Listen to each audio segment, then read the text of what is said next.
Here's a coin that almost everyone hated. The nation's most powerful nickel baron, the very man who stood to grow rich from it, looked at his own prize and said it resembled a tombstone. Numismatists called it flatly the ugliest coin ever made. Suspicious citizens in the North squinted at its back and saw the flag of the Confederacy they'd just spent 4 years and 600,000 lives defeating.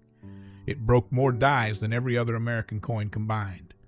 And yet, this despised, ill-struck, funeral-looking little disc did something no coin before it had ever done. It's the reason we call 5 cents a nickel at all. This is the story of the shield nickel, the ugly duckling that fathered a dynasty. To understand why it exists, you have to picture a country that had run out of small change. The Civil War had swallowed America's coins whole. People hoarded every scrap of gold, silver, and even copper, terrified of what was coming, and the little coins simply vanished from circulation. To fill the gap, the government printed tiny paper notes for pennies and nickels, flimsy little scraps of fractional currency that people came to despise. They tore, they wore out, they got lost, they felt like anything but real money. The nation was hungry for a solid coin it could hold again. But there was another force at work, quieter and far more powerful, and his name was Joseph Wharton. Wharton was an industrialist, and crucially, he owned the largest nickel mine in the United States. He had a metal to sell, a great deal of it, and he spent years as one of the most persuasive lobbyists in the halls of Congress, pressing relentlessly for one simple idea, that the United States should put more nickel into its money. If the country needed a new 5-cent coin, Wharton wanted it made of his metal, and through sheer political muscle, he got his way. In 1866, Congress authorized a brand new 5-cent piece made of copper and nickel, and America's modern nickel was born, named forever after the metal one wealthy man had lobbied into it. There's a delicious irony folded into that, and it's worth pausing on.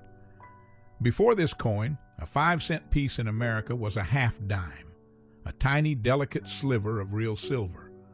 The word nickel, as we use it today, the coin in every parking meter and vending machine, exists because Joseph Wharton had nickel ore to move and the political skill to make the government buy it. Every time you call 5 cents a nickel, you're speaking Joseph Wharton's language. The design fell to James B. Longaker, the mint's chief engraver. And if you followed these stories, that name should ring a bell because Longaker is the same man who gave us the flying eagle cent and the Indian head cent. This coin would be one of the last great works of his life. Pressed for time, Longaker reached back to a design he'd already made for the 2-cent piece and adapted it. A bold heraldic shield meant to represent a union that had just been preserved at staggering cost. At the top of the shield sat a cross, specifically the cross of the ancient Spanish order of Calatrava, a heraldic flourish, flanked by laurel. On the back, a large numeral 5, ringed by 13 stars for the original states, with rays of light bursting out between them. Longaker almost certainly thought he was making a patriotic monument to the reunited nation. What he made instead was, in the eyes of the public, a disaster on nearly every front. Start with the front, the shield itself. People did not see triumph, they saw death. The heavy shield with its cross on top and its drooping laurel branches reminded viewers unmistakably of a grave. And the harshest verdict came from the last person you'd expect, Joseph Wharton himself, the nickel baron, the man growing richer with every coin struck. Even he was disappointed, and he described his own golden goose with a phrase that has haunted the coin ever since. He said its front looked like a tombstone surmounted by a cross and overhung by weeping willows. Think about that. The man who fought for years to bring this coin into being took one look at it and saw a funeral. The design was ridiculed in the numismatic press as the ugliest of all known coins. Longaker's proud Union shield had become, in the public imagination, a headstone. But the back was worse, and here the wound was raw and political. This coin appeared in 1866, one single year after the Civil War ended. The blood was barely dry. And when Northerners looked at the reverse, that ring of stars with rays and bars radiating between them, a chill went through some of them. It looked to their eyes like the stars and bars, the flag of the Confederacy they had just defeated. A rumor caught fire that Southern sympathizers had somehow infiltrated the United States Mint and secretly smuggled a rebel emblem onto the nation's money. In a country still grieving hundreds of thousands of war dead, still raw with the wounds of Reconstruction, this was not a small accusation. The idea that Confederate traitors were hiding in the mint, stamping their flag onto Union coins, was genuinely alarming to people. It was almost certainly nothing of the sort. Just Longacre's rays of light, read through the trauma of a nation that had barely stopped bleeding, but the suspicion stuck to the coin like a stain. And then, as if the insults weren't enough, the coin physically refused to be made. This is the part that sealed its fate. Nickel is a brutally hard, stubborn metal, far harder than the soft copper, silver, and gold the mint was used to working with. When the presses came down to strike Longacre's busy, detailed design, with all those rays crowded onto the reverse, the metal simply would not flow properly into the die. Coins came out weak and mushy, and the dies themselves shattered under the strain. The numbers are almost hard to believe. During its production, the shield nickel broke more dies than every other denomination the mint was striking combined.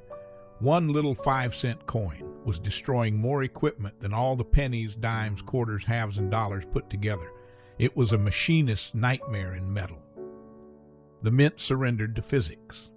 Early in 1867, after barely a year, they made a decision that would accidentally create one of the great treasures of American coin collecting. They removed the rays.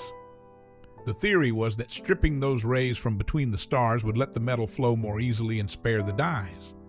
And it helped. But because the rays vanished so early in 1867, it split that year into two versions: the with rays design and the no rays design that followed. The 1867 proof coin struck. With rays became one of the rarest and most coveted rarities of the entire 19th century, with only around 24 believed to exist. A design killed for being unmakeable became, in that one transitional moment, priceless. The shield nickel limped on for another 16 years, from 1866 to 1883, never beloved, always a little troublesome. It even attracted a criminal cottage industry. Counterfeiters, particularly around New York and New Jersey, cranked out fakes of the coin in the 1870s in such numbers that bogus shield nickels became a genuine nuisance in circulation. There's something almost fitting about it. Even the crooks couldn't leave this poor, unloved coin alone. And there's a quiet human sadness threaded through the series, too. James Longacre, the man who had designed the flying eagle, the Indian head cent, and now this shield, died in 1869. Only 3 years into the coin's run. He never saw how the story ended. This troubled, ridiculed nickel was among the last things he ever created, and he went to his grave with his final design still being mocked as a tombstone. There's a grim irony there that's hard to miss. The engraver's last great work looked, to everyone who saw it, like a monument to the dead. But here is where the ugly duckling gets the last laugh, because this despised coin turned out to be a founding father.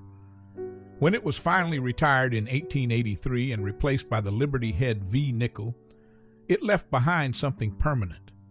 It had proven through all its struggles that America could strike a workable 5-cent coin out of copper and nickel. Every nickel that came after it, the Liberty Head, the Buffalo, the Jefferson we still carry today, is a direct descendant of this awkward, tombstone-faced pioneer. The mint learned to tame nickel on the shield's broken dies. The word nickel entered the American language because of it. This coin that everyone called ugly, that its own patron called a grave, that a wounded nation accused of treason, is the reason the coin in your pocket is what it is. So look again at that strange little coin, the heavy shield, the cross, the drooping branches, the burst of rays around a simple 5. It was born from a war that emptied America's pockets and a mine owner who filled the gap with his own metal. It was called the ugliest coin ever made, likened to a tombstone by the very man who profited from it, and suspected of hiding a rebel flag. It broke more dies than every other coin combined, and it was the dying work of a great engraver who never saw it vindicated. But it gave us the nickel, the word, the metal, the whole line of coins that followed. That is the shield nickel, the ugly duckling of American coinage, and the unlikely father of everything that came after.